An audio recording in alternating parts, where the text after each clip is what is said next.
evening, a seat-sharing formula is on the agenda. So after Odisha, it appears that next in line will be Andhra Pradesh. Let me go straight across to Paulomi Saha, who's joining me on that. Paulomi, is that a done deal now? Chandrababu Naidu will go along with the BJP, or the BJP will go along with Naidu and Pawan Kalyan and almost create a grand alliance against Jagan Mohan Reddy there? That's right. As far as Andhra Pradesh is concerned, it is a done deal as far as TDP and Jan Sena's alliance with the BJP is concerned. Today, of course, one of those final meetings that we, of course, perceive to be the final meeting possibly to arrive at a seat-sharing formula is going to happen. TDP chief N. Chandrababu Naidu is in Delhi already. He is at 50 Ashoka Road as we speak at TDP MP Jaideep Galla's residence, and shortly he will leave from 50 Ashoka Road and go to the Home Minister's residence and have that meeting, and Pawan Kalyan will be present in that meeting as well. There has been a lot of back and forth between the two sides because the TDP believes that it is in a more dominant position in Andhra Pradesh and doesn't want to give much as far as the 25 Lok Sabha seats of Andhra Pradesh are concerned, possibly 3 to 4 at the most. BJP would be happy with 6, but at the most it is demanding about 8 seats in Andhra Pradesh Lok Sabha, and then of course comes the negotiation concerning the assembly seats in Andhra Pradesh as well. So they're fine-tuning that. Pawan Kalyan, interestingly, is playing the role of a mediator at the moment because Pawan Kalyan, of course, joined hands with the TDP to take on the YSRCP and then, of course, initiated conversation with the BJP as well. He, of course, met with the Prime Minister when the Prime Minister was in Vizag last year. So clearly, this chain of events was set in motion by Pawan Kalyan, and he's playing the role of the mediator. Okay, so after the Biju Janata Dal, it appears now Andhra Pradesh could be next on line. Some would say BJP shopping for allies, bringing together the old NDA in a way as it tries to dominate the 2024 elections. Thanks very much, Paulomi. Let's go straight from there to the other breaking news, and this is coming from the Congress camp, where the Congress Central Election Committee meeting is underway in the national capital, and Rahul Gandhi's seat is to be finalized in today's meeting. Sources telling India today that Rahul Gandhi will contest from Wayanad in Kerala for a second time. There's been a big buzz whether Rahul Gandhi may choose to fight possibly from Telangana, but the story we are getting, Rahul Gandhi will fight like he did in 2019 from Wayanad and Amethi. So Rahul Gandhi likely to fight from both those seats. Remember, in Wayanad he'll be against the left. Annie Raja, the wife of D. Raja, the CPI leader, has been put up as their candidate there. But Moshpi Singh joined me. Moshpi, is that certain now that Rahul Gandhi will fight from Wayanad and Amethi? There was some doubt over Wayanad in particular because the left was keen that Rahul Gandhi choose a constituency where he's not in direct conflict with an India alliance partner.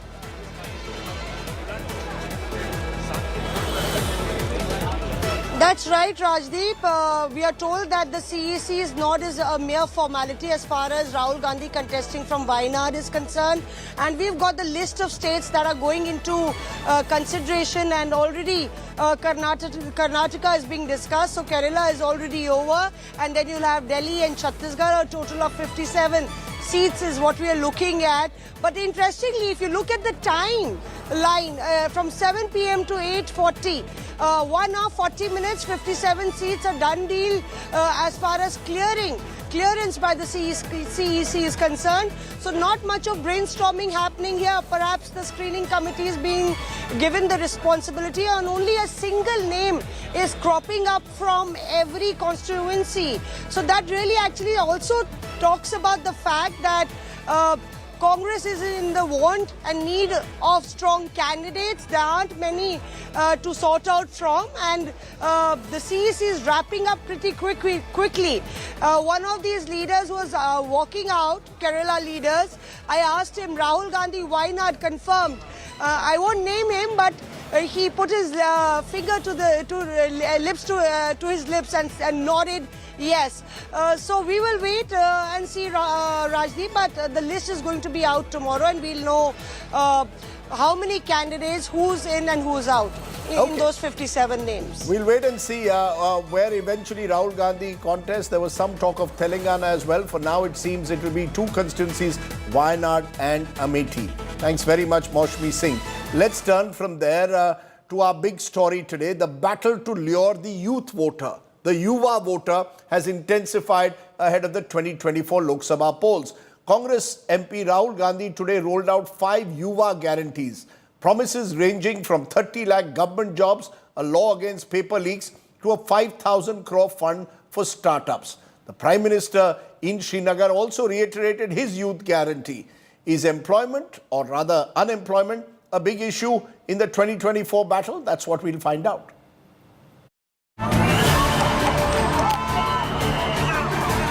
It's guarantee versus guarantee in the run-up to the 2024 Lok Sabha elections. Congress MP Rahul Gandhi, who's on his Bharat Jodo Nyaya Yatra, announced a youth manifesto at the rally in Rajasthan. मैं आपको यह बताना चाहता हूं कि हिंदुस्तान के युवाओं के लिए, आदिवासी युवाओं के लिए, पिछड़े वर्ग, दलित, गरीब, जनरल कास्ट के युवाओं के लिए कांग्रेस पार्टी क्या करने जा रही है। सरकार में आने के एकदम बाद हमारा पहला काम होगा कि 90% को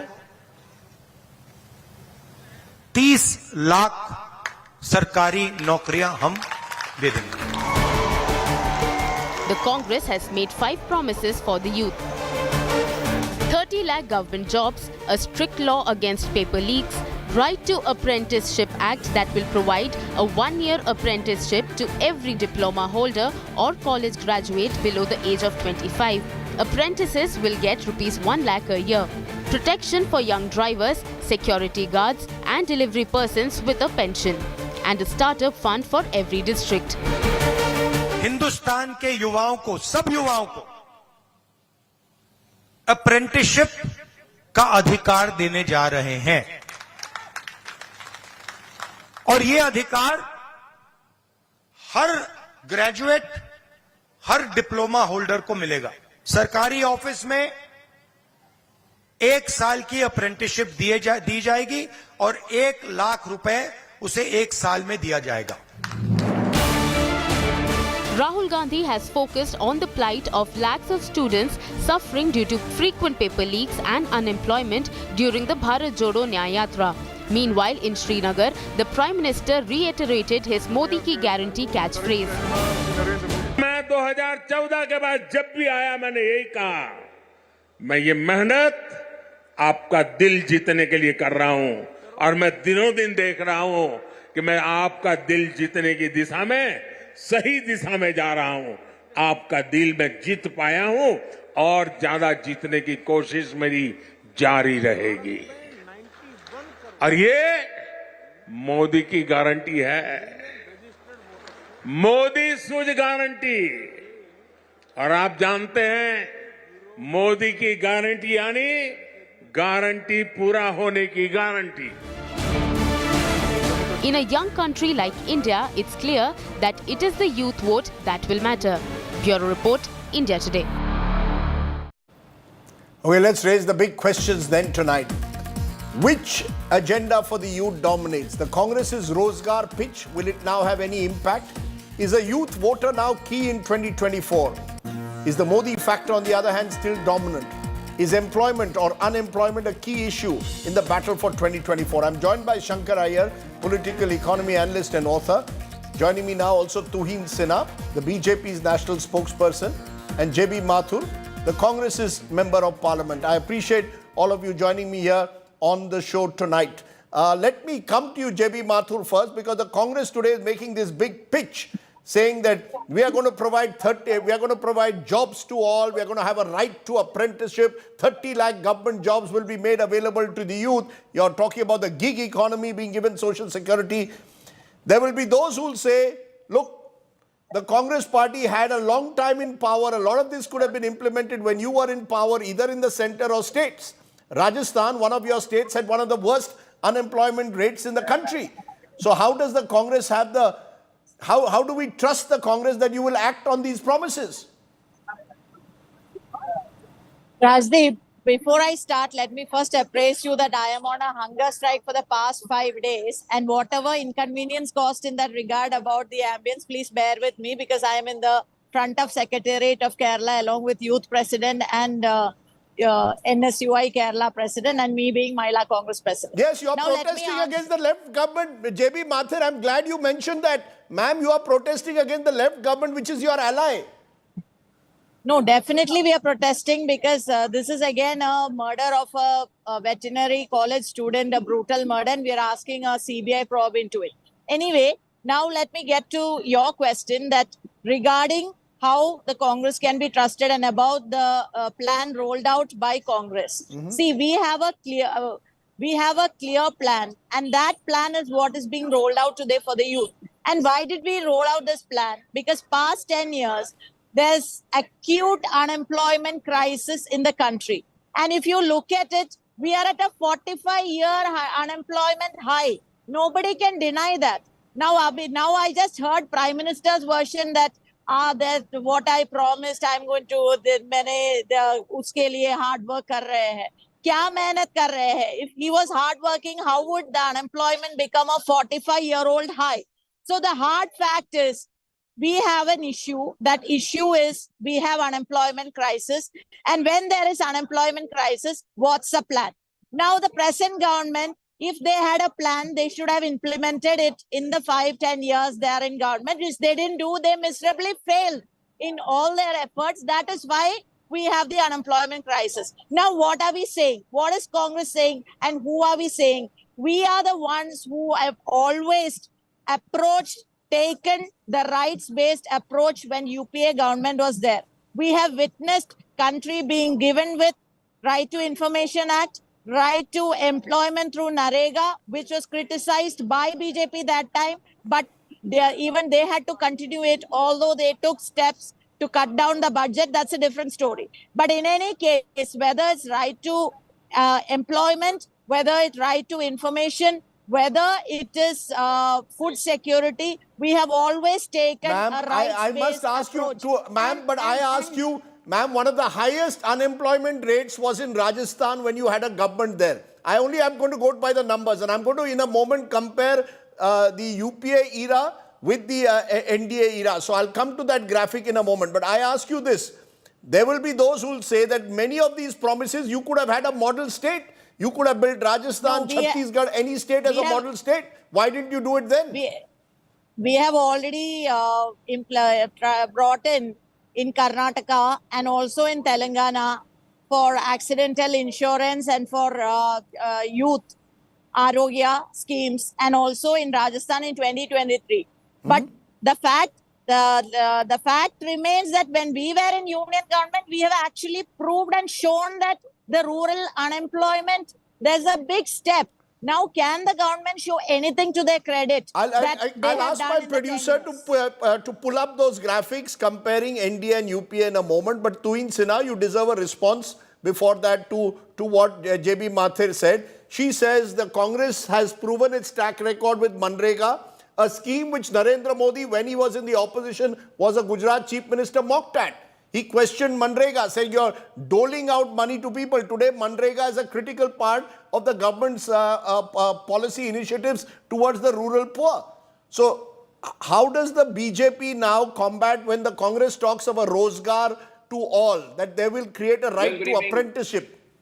Good evening, Rajdeep. Good evening, everybody. Even before I come to specific data, let me say this with all responsibility, that there is a fundamental and a paradigm difference between the way we view our youth and between the way the Congress views the youth. For the first time in our country, we have been talking of a vision for the next 20, 25 years, where the youth of this country will be at the core of executing that vision. Today, India has approximately 1.95 crore first-time voters out of 97 crores, which means approximately 2%. And these people are going to be at the core of executing our Viksit Bharat plans.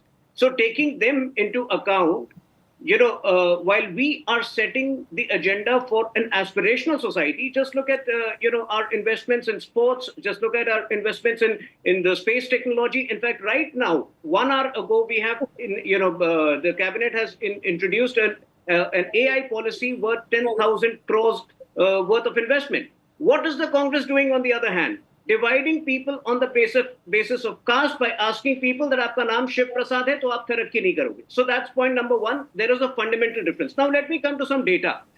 the unemployment rate is at its 4-year low as substantiated by a comprehensive SBI report. It is at 3.2%. If you look at the regular ESIC data, which talks about enrollment into, government enrollment, as per the last December data, there was an 18% increase for that month alone. So there was 18 lakh new people added to the workforce. Thirdly, when you have a capex expenditure of 11 lakh crore per year, that simply cannot be jobless growth. But yes, the nature of employment today has changed. Gig economy is bigger in chunk than ever before, which somehow the Congress party is unable to comprehend. So I think all of these You're- factors taken into the problem with numbers and data is you can cherry pick from whichever institution you get those numbers and claim that we brought unemployment down. But Shankar Iyer, give us a more objective perspective of unemployment. Is this a pitch which can work in today's India? The Congress claiming that they'll bring a Rozgar revolution. The BJP saying we are bringing a Viksit Bharat. Do you believe that the unemployment situation actually on the ground is just too complicated and political parties, there are no quick fix solutions? All that many parties want, like in Maharashtra, is reservations, back to reservations, more and more reservation. Well, there is data and then there is data, Rajdeep. So you can torture data and ask it to say anything that you want it to say. But the simple fact is that every opinion poll of India today in the past 3 years has flagged unemployment at the top of the list. What is the reason why every political party in every state is offering some kind of welfare measure, freebies, revdi, whatever the opposition or the ruling front wants to call it? The fact is that even in Delhi and the extension of the free food program, the extension of the Ujjwala program, the extent of welfare shows that there is some distress at the bottom of the pyramid.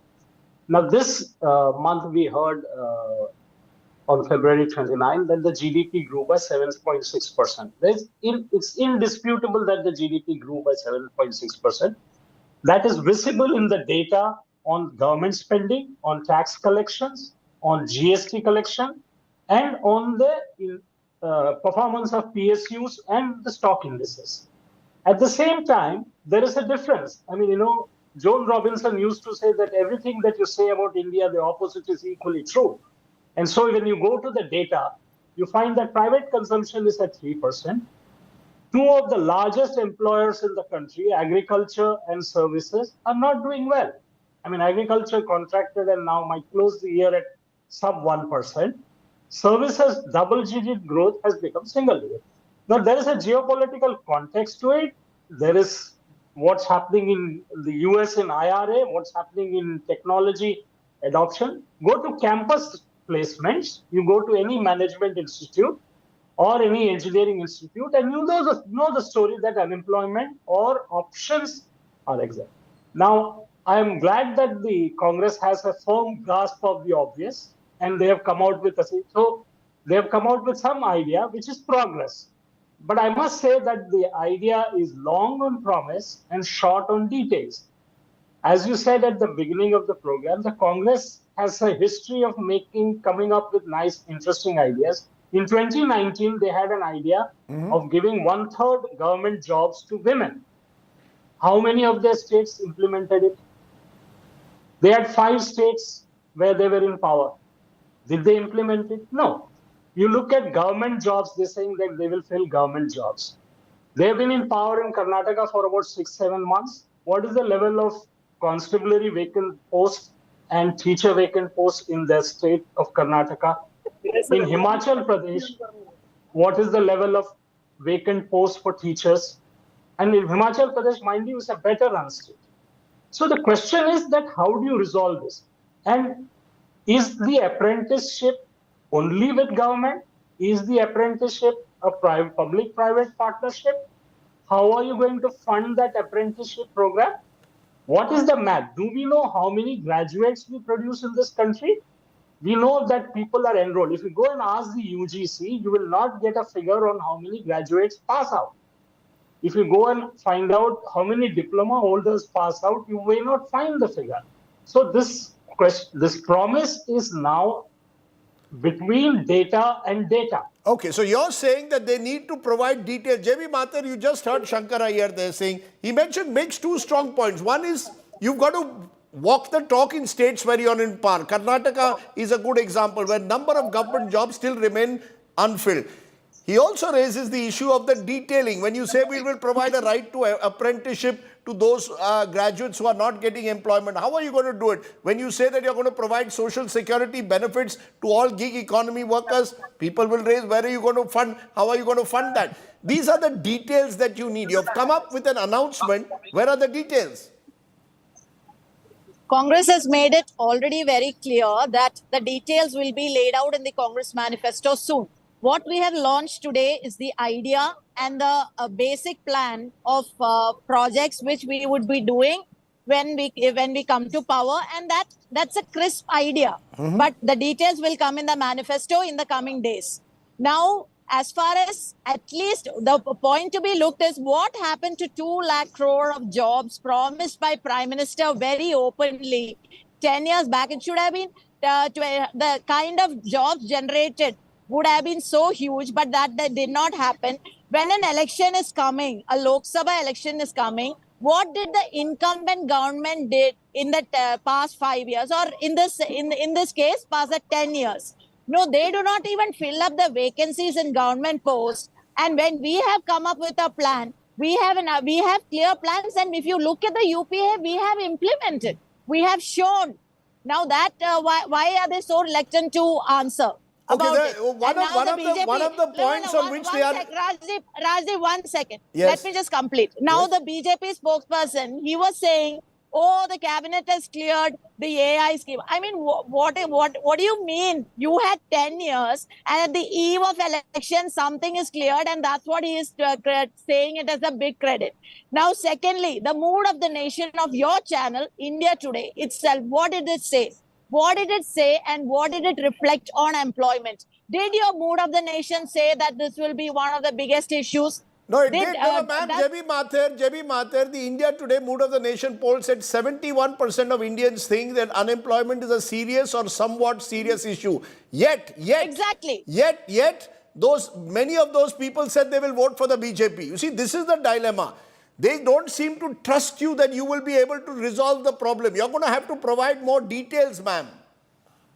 We will be providing the details in the days to come in the Congress manifesto. But what I wish to say is we have a plan, and the country should trust us for something like Manrega, which is still continues to be the rural hunger stopper for the poor. Okay, so I will we take have that. done it. We have proved it. Okay, you can claim claim Manrega is a success according to you in terms of having in many distressful times aided people, especially in rural India. But government jobs vacancies have not been filled in for years. Therefore, now on the eve of the election, to suddenly say, look, we can resolve you haven't resolved issues for 9.5 years, even with government jobs. Vacancies in government jobs is a major issue.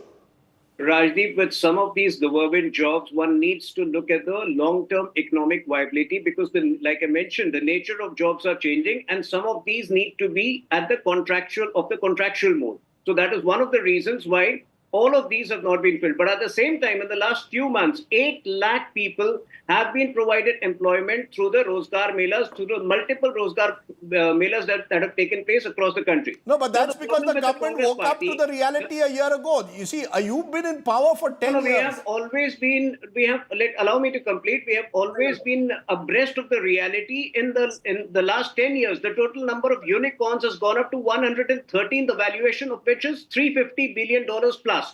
How did it happen? Because of 10,000 Atal incubation centers playing a very crucial catalyzing role, which the Congress obviously seems to be completely ignorant of. Now, when it comes to Pradhan Mantri Kaushal Vikas Yojana, 1.4 crore people have been skilled, and all of these have led to increased entrepreneurship.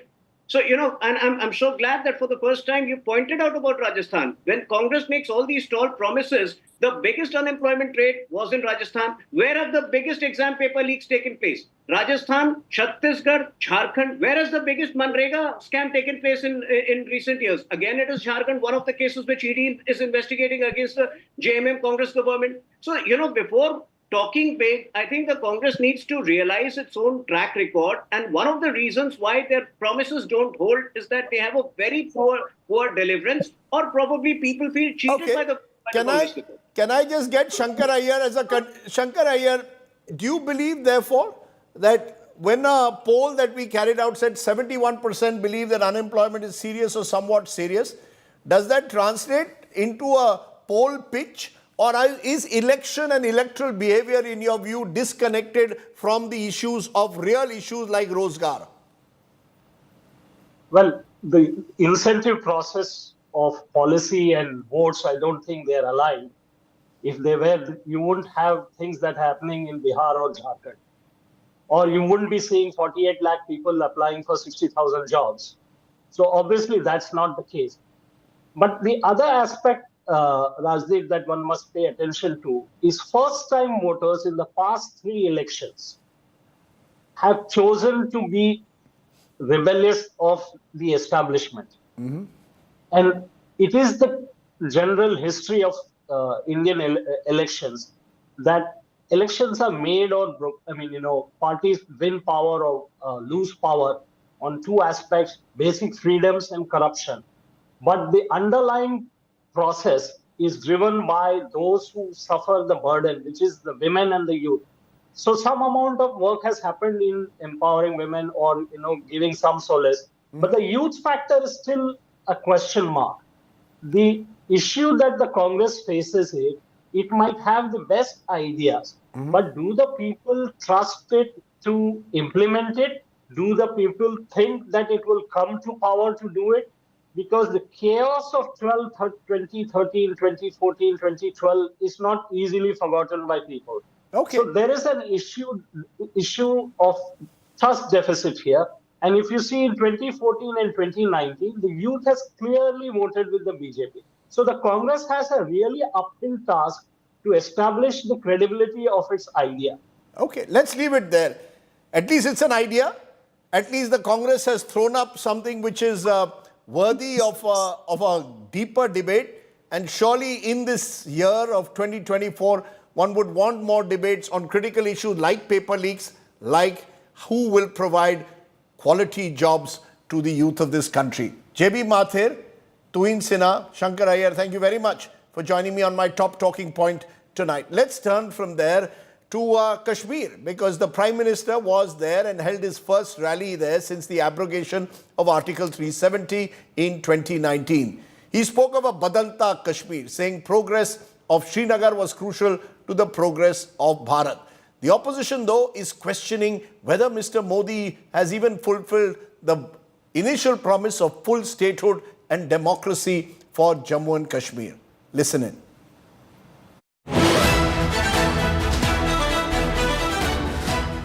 Jammu Kashmir केवल एक क्षेत्र नहीं है, ये जम्मू कश्मीर भारत का मस्तक है. Prime Minister Narendra Modi returning to Kashmir after nearly 5 years. And the valley has undergone a sea change since then. Article 370 is history, putting Kashmir on the road to full integration with India. On his first visit since the abrogation of Article 370, Prime Minister Modi said his government ended decades of bias. Jammu Kashmir आज खुल करके सांस ले रहा है. बंदिशों से ये आजादी आर्टिकल 370 हटने के बाद आई है. दशकों तक सियासी फायदे के लिए कांग्रेस और उसके साथियों ने 370 के नाम पर जम्मू कश्मीर के लोगों को गुमराह किया, देश को गुमराह किया. The Prime Minister also trained guns on the Congress, National Conference and PDP for keeping Parivar before the welfare of the people of Jammu and Kashmir. परिवारवादी पार्टियों ने जम्मू कश्मीर के लोगों को दशकों तक इन अधिकारों से वंचित रखा। आज हर वर्ग को उनके अधिकार लौटाए जा रहे हैं।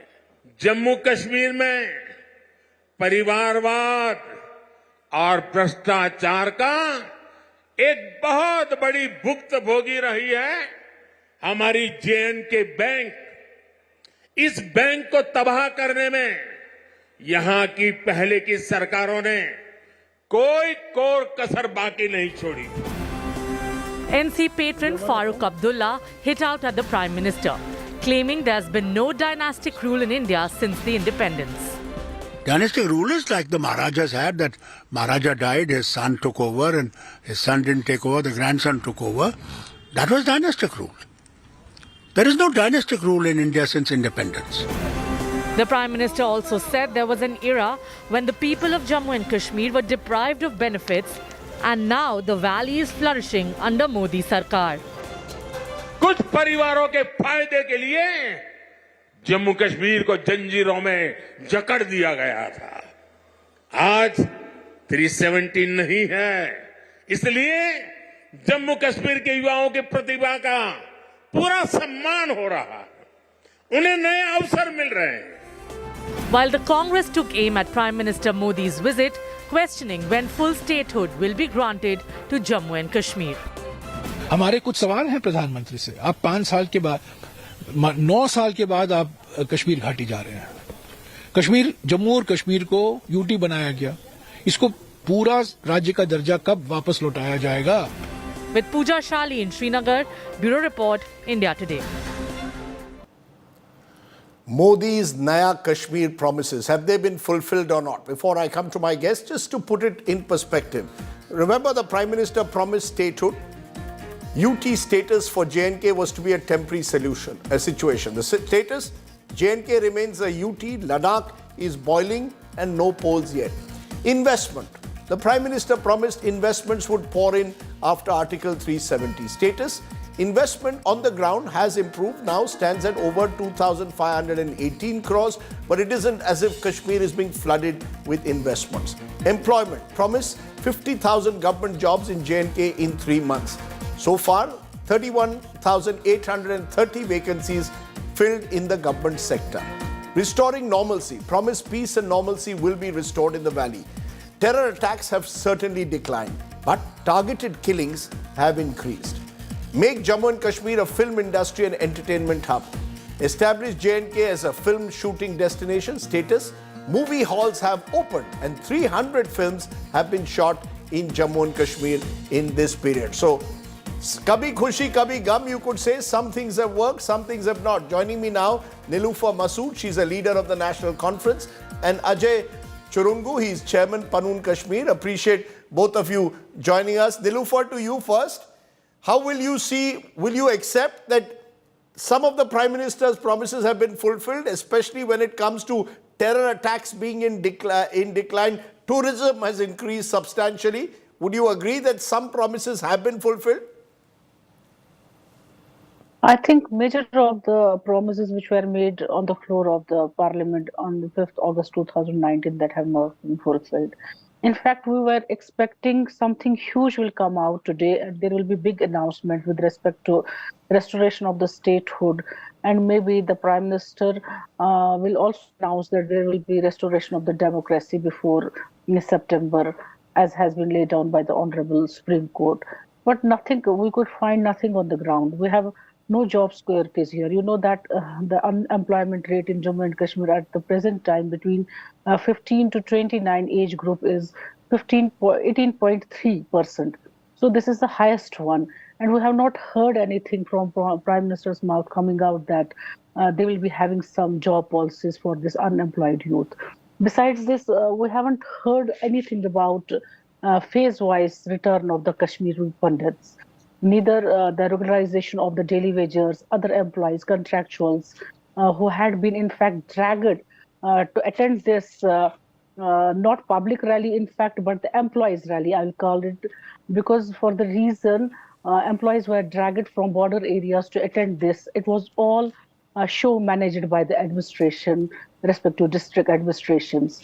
Okay, So so whatever. you're saying that there are, you will of course say, you're a leader of the national conference, there are more misses than hits. But I want to take that last point. Ajay Chungru, Chairman Panoon Kashmir, the point that was just made that Kashmiri Pandits, their return to the valley, this has been the big claim that the BJP has always made, that we will bring peace and normalcy and ensure conditions are right for Kashmiri Pandits to return. How do you see that commitment which was made 5 years ago? Is it fair to judge the Prime Minister on that? Because 5 years, many will say, is not enough time given you've had 30 years of insurgency?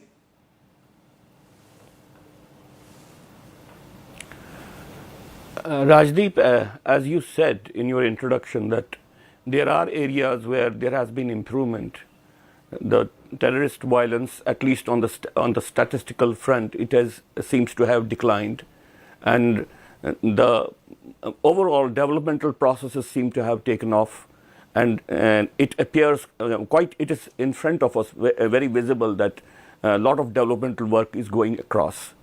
But so far as the question of the Hindus of Kashmir, displaced Hindus, internally displaced Hindus of Kashmir is concerned, that is an area of disappointment, because we see Government of India primarily going with the same approach which National Conference and Congress had evolved.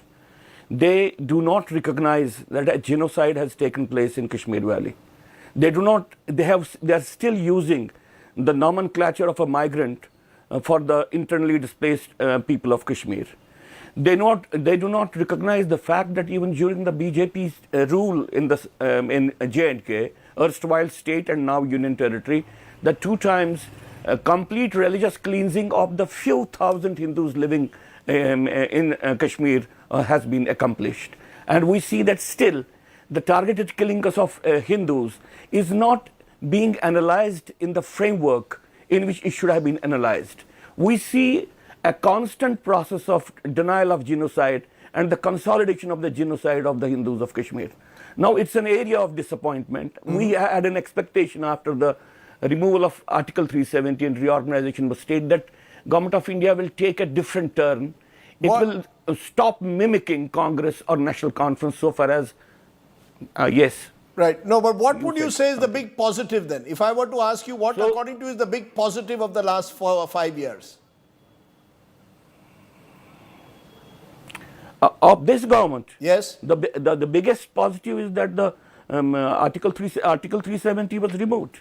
Article 370 created a state, a Muslim state on the territory of India. It was a colonial stranglehold. It was an imperialistic stranglehold. They did it. It was a phenomenal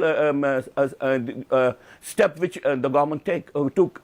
But after reorganizing the state, the steps which should have been taken up to deal the internal violence in the state, terrorist violence or fundamentalist violence, and addressing the issue of the religious cleansing of Kashmiri Hindus, it was not, the government did not move in that direction. Okay, so you give me a sense of where you stand from the Panoon Kashmir point of view.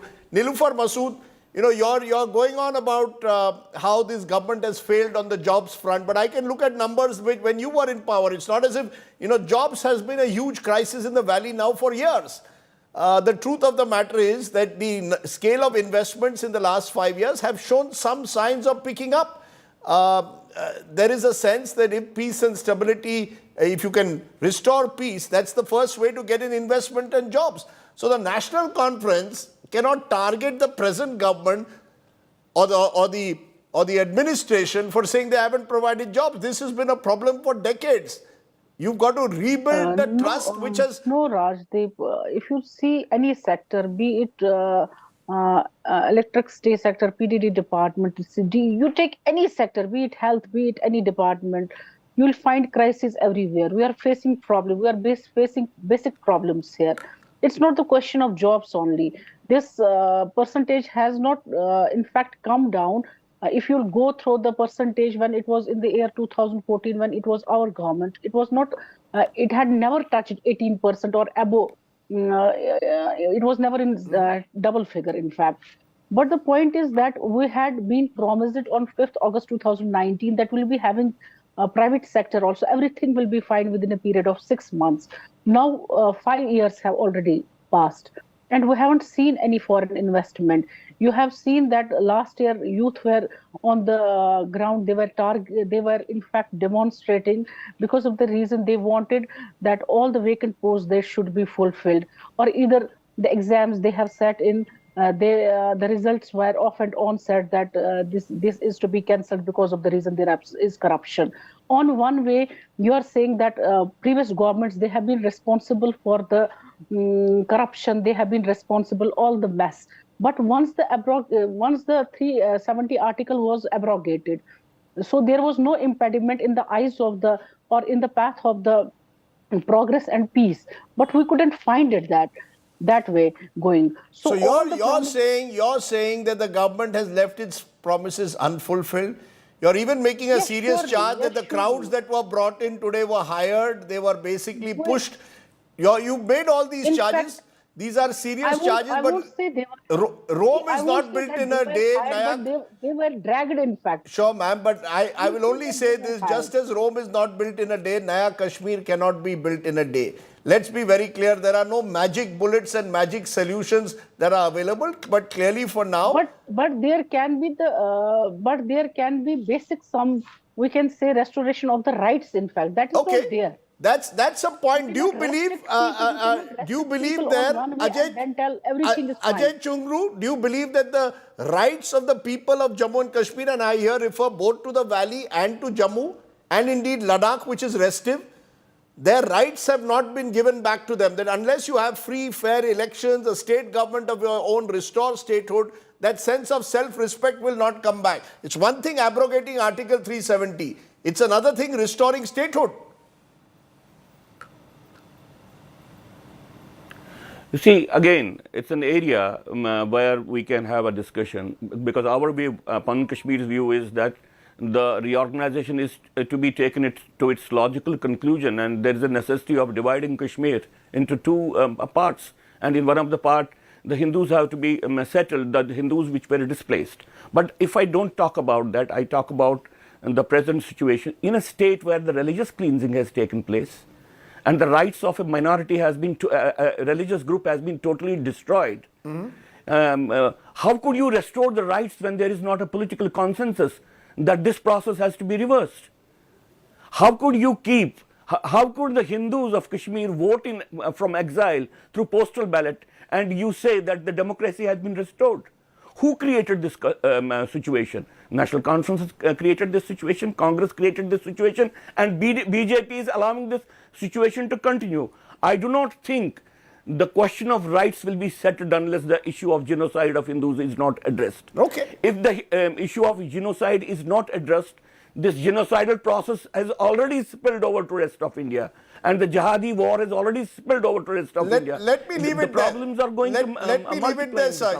You've expressed your anguish, and I've heard from the National Conference spokesperson as well. As I said, not easy to build a consensus in a state like Jammu and Kashmir, which remains sadly polarized and divided on the ground. Hopefully, Naya Kashmir will not remain a dream. Thank you, though, both very much for joining me on the show tonight. Well, someone, though, who can finally breathe free is the former Delhi University professor G.N. Sai Baba. After almost a decade in jail, the former Delhi University professor was released from the Nagpur Central Jail 2 days after the Bombay High Court acquitted him in an alleged Maoist links case, noting that the prosecution failed to prove the charges against him. The state of Maharashtra has now moved the Supreme Court, though, against the Bombay High Court's acquittal order. This is what Sai Baba had to say when he came out of jail. If the Constitution of India is implemented at least 50%, the change will come definitely. I hope that. That kind of a hope I have. If the Constitution of India is at least implemented in letter and spirit for 50% or even also, the change will be definite. But see, the question is, should one continue the activism of human rights? It's a question for everyone, in the sense that every responsible citizen of this country should work for human rights. It's not anything special to me. Let's take a break at this point. When we return, we are turning to our Get Real India story. It's a shocker. It comes from Kanpur. Back in a moment. You're watching the news today. News without the noise.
Make your media plan smarter with India Today Live TV on your connected devices. Amplify your brand with 100 million smart internet viewers. To advertise, mail us at sales@aajtak.com.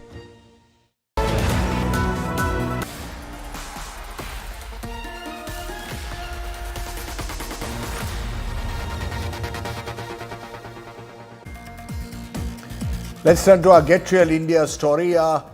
It comes from Kanpur. On February 28, two young girls were found hanging from a tree in Uttar Pradesh's Kanpur. The tragedy, though, does not end there. The father of one of the girls died by suicide and has now been found hanging from a tree. The death, horrific and tragic death, comes after the father alleged the two girls were gang raped. Tonight's heart-wrenching details form our Get Real India story.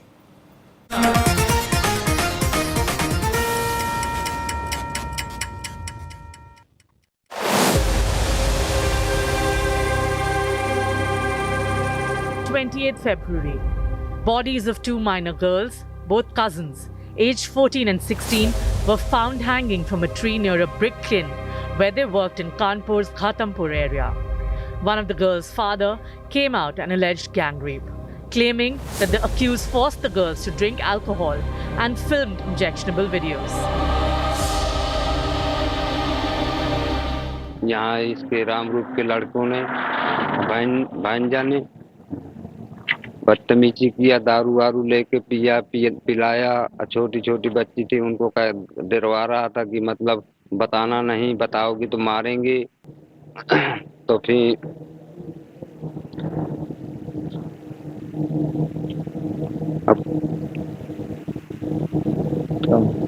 फिर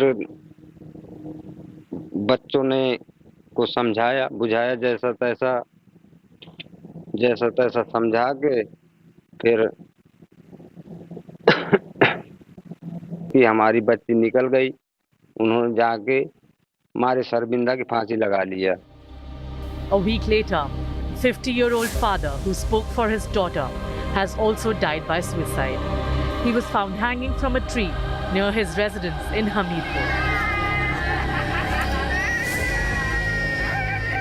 The family claims that he was being threatened, and the police FIR says that he was forced to withdraw the gang rape case. Case वापस लेने धमकी? हाँ, नहीं आगे चल के आपके साथ बुरा होगा। धमकी किससे मिली ये पापा ने नहीं बताया? नहीं, पापा ने नहीं बताया। आज रात के पापा ने मुझसे बताया था। क्या बताया था? कि धमकी मिली है कि ये केस वापस ले लो, नहीं आगे चल के आपके साथ बहुत बुरा होगा। 6 मार्च 2024 को जनपद हमीरपुर के थाना सिपोरा क्षेत्र में एक व्यक्ति की मृत्यु हो जाने की सूचना प्राप्त हुई थी। तत्काल मौके पर SHO और CO द्वारा पहुंचा गया। फॉरेंसिक टीम के द्वारा वहां से एविडेंसेस कलेक्ट किए गए। शव का पंचायतनामा भरवा के पोस्टमार्टम के लिए भेजा गया था। परिवारजनों से तहरीर प्राप्त करके इसमें उचित वैधानिक कार्रवाई। The incident has drawn attention of Congress General Secretary Priyanka Gandhi Vadra, who compared it with Hathras and Unnao and hurled Jungle Raj jibe at the Yogi government. Politics aside, what these three heart-wrenching deaths by hanging show is the little hope that the poor have for justice. Bureau Report, India Today. Tragic story coming in from Kanpur. Let's turn to something good, or good news story. The story of a man who proves this theory that age is a mindset, not a number. 80-year-old Tirpat Singh's commitment to fitness has amassed millions. With over 1 million followers now on Instagram, Tirpat has become a fitness influencer. Take a look at his journey. उम्र को मैं ये गिनता हूँ, it's just a number.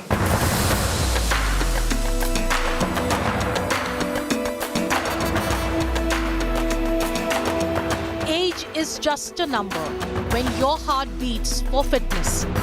80-year-old Tirpat Singh's commitment to gymming has won praise from even Virat Kohli, who shared videos of him working out. मेरे Instagram पे मुश्किल से 1400 या 1500 फॉलोअर थे जब विराट कोहली ने फॉलो किया। विराट कोहली ने मेरी एक स्टोरी शेयर की अपने पेज पर, और 2-3 घंटे बाद एक स्टोरी और शेयर कर दी, 2 स्टोरी शेयर की। तो देखा देखी उनकी वाइफ ने भी उसी दिन 2 स्टोरी शेयर कर दी, और 4 स्टोरी ने ये हाल था कि अगले दिन 10,000 मेरा फॉलोअर बढ़ चुका था। Tirpat Singh, who now has 1.4 million followers on Instagram, narrates how his fitness journey began. मेरी कोई टम्मी बढ़ गई थी, तो मुझे किसी रिश्तेदार ने टॉर्च मार दी। वो बात मन को कहीं खटक गई। बस बाजार में गए, 2 टी-शर्ट 2 निक्कर खरीदी, अगले दिन से दौड़ना शुरू कर दिया। Tirpat says a healthy diet is key to fitness. Tirpat Singh's commitment to fitness has inspired several people on social media. He has a message for those who still hesitate to take up physical exercise. उम्र को मैं ये गिनता हूँ, it's just a number. देखो, मरना तो सबको है, लेकिन अपनी सेहत के साथ खिलवाड़ करके मरना, मतलब तिल कर मरने से बेहतर है कुछ करके मरे। With Lalit Sharma, Bureau Report, India Today. That's it on the show tonight. Thanks very much for watching. Stay well, stay safe. Good night, Shubh Ratri, Jai Hind, Namaskar.